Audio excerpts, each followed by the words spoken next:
ताश के पत्तों से महल नहीं बनता, नदी को रोकने से समंदर नहीं बनता।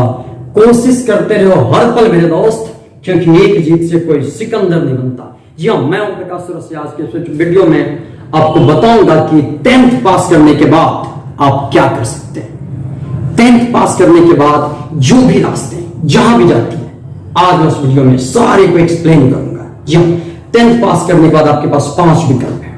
या तो आप आर्ट्स रख सकते हैं, कॉमर्स रख सकते हैं, साइंस रख सकते हैं, या फिर कोई डिप्लोमा डिग्री कर सकते हैं, जैसे पॉलिटेक्निक, आईटीआई वगैरह। जी हाँ, तो मैं हर एक रास्ते को गौर से देखूंगा और ये देखते हैं कि कौन सी रास्ते कहां जाती है, हम किस रास्ते से चल के कौन से मुकाम प्राप्त करते हैं। तो जी हाँ, सबसे पहले आर्ट्स की बात करूं तो आर्ट्स जनरली वैसे स्टूडेंट रखते हैं जिनका मार्क्स थोड़ा कम होता है या फिर जो पढ़ने में थोड़ा कमजोर होते हैं। ऐसा नहीं है कि आर्ट्स का कोई स्कोप नहीं है। अगर आप अच्छे से आर्ट्स पढ़ते हैं तो आप एक अच्छे वकील बन सकते हैं, एक अच्छे जज बन सकते हैं, एक अच्छे पॉलिटिशियन बन सकते हैं, या फिर हिंदी और संस्कृत भाषा के प्रोफेसर बन सकते हैं। सबसे पहले हमें यह देखना है कि अगर हम आर्ट्स पढ़ना चाहते हैं तो हमें आर्ट्स के अंतर्गत किस किस विषय में जानना होगा, हमारी सब्जेक्ट क्या सब होगी। जी हाँ, तो आर्ट्स में सबसे पहला सब्जेक्ट आता है हिस्ट्री का। हिस्ट्री ऐसा सब्जेक्ट है जिसके अंतर्गत पुरानी चीजों के बारे में हमें जानने को मिलता है। उसके बाद आती है इंग्लिश। इंग्लिश एक भाषा विषय है और उसमें हमें अंग्रेजी के ग्रामर के बारे में सिखाया जाता है, जिससे कि हम अपने जीवन में और इंग्लिश को इंप्रूव कर सकें। उसके बाद आता है पॉलिटिकल साइंस। पॉलिटिकल साइंस इसके अंतर्गत हमें भारत के गवर्नमेंट यानी सरकार से रिलेटेड सारी चीजें देखने को मिलती हैं। फिर आर्ट्स के अंतर्गत आता है ज्योग्राफी। जी हाँ, जिसे भूगोल भी कहते हैं। भूगोल के अंतर्गत हमें पृथ्वी से रिलेटेड सारी जानकारी मिलती है कि ये भूकंप कैसे आता है, ये सुनामी कैसे पैदा होती है। ठीक है, उसके अतिरिक्त भी हमें इसमें कई चीजें देखने को मिलती है, जैसे इकोनॉमिक्स। इकोनॉमिक्स भारत सरकार की इकोनॉमिक्स, जैसे यानी गुड्स एंड सर्विस सेल के बारे में। साइकोलॉजी एक ऐसे विषय है जिससे कि हमें किसी भी व्यक्ति के मन की बात, उनके दिमाग में क्या चल रहा है, उनके व्यवहार से समझ में आ जाता है। इसके साथ साथ हमें संस्कृत अगर आप सीखना चाहते हैं तो आर्ट्स फैकल्टी के अंतर्गत संस्कृत भाषा भी चयन कर सकते हैं और इससे संस्कृत भाषा की विद्वान बन सकते हैं। उसके साथ साथ सोशियोलॉजी, फिलॉसफी, सोशियोलॉजी समाजशास्त्र, समाज के बारे में जानना, समाज सेवी बनना। अगर आप आर्ट्स सब्जेक्ट पसंद करते हैं तो इन्हीं से विषयों को पढ़ के अपने मुकाम को हासिल करना होगा। आर्ट्स के बाद एक और स्ट्रीम में है कॉमर्स का। जी हाँ, कॉमर्स आर्ट्स के मुकाबले में कुछ ज्यादा अच्छा माना जाता है।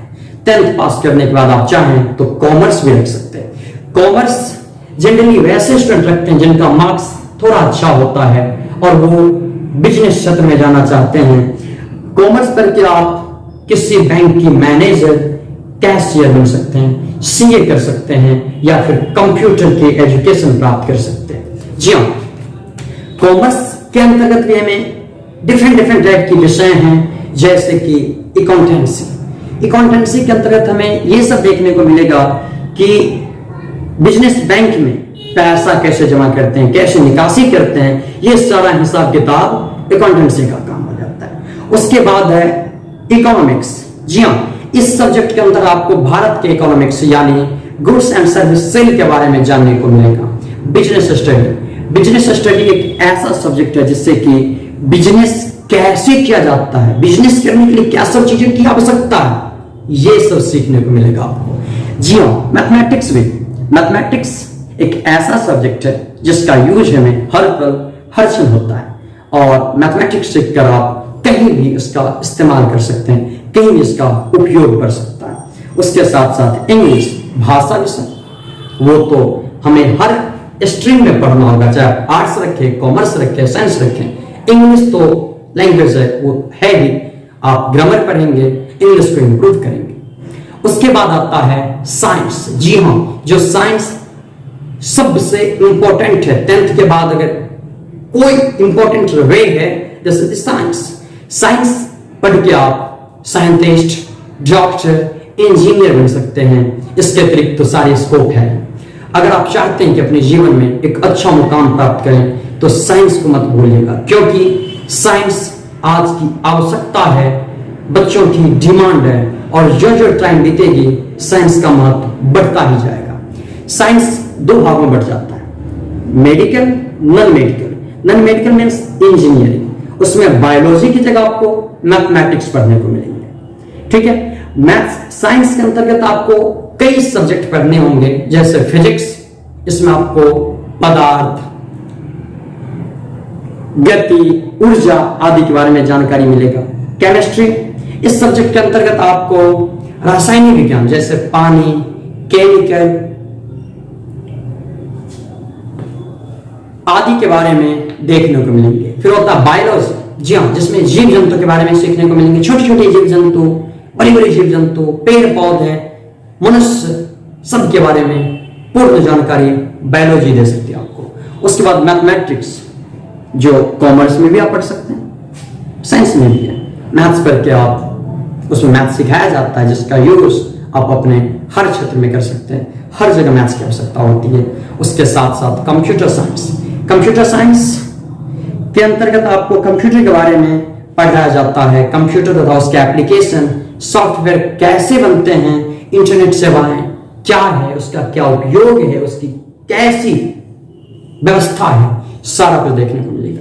जी, इसके साथ साथ आप अगर साइंस, कॉमर्स और आर्ट के अतिरिक्त भी कुछ करना चाहें, सीधे जॉब करना चाहें, 10th पास की और नौकरी चाहिए, तो आपको डिप्लोमा कोर्स करना होगा, जैसे कि पॉलिटेक्निक, आईटी है।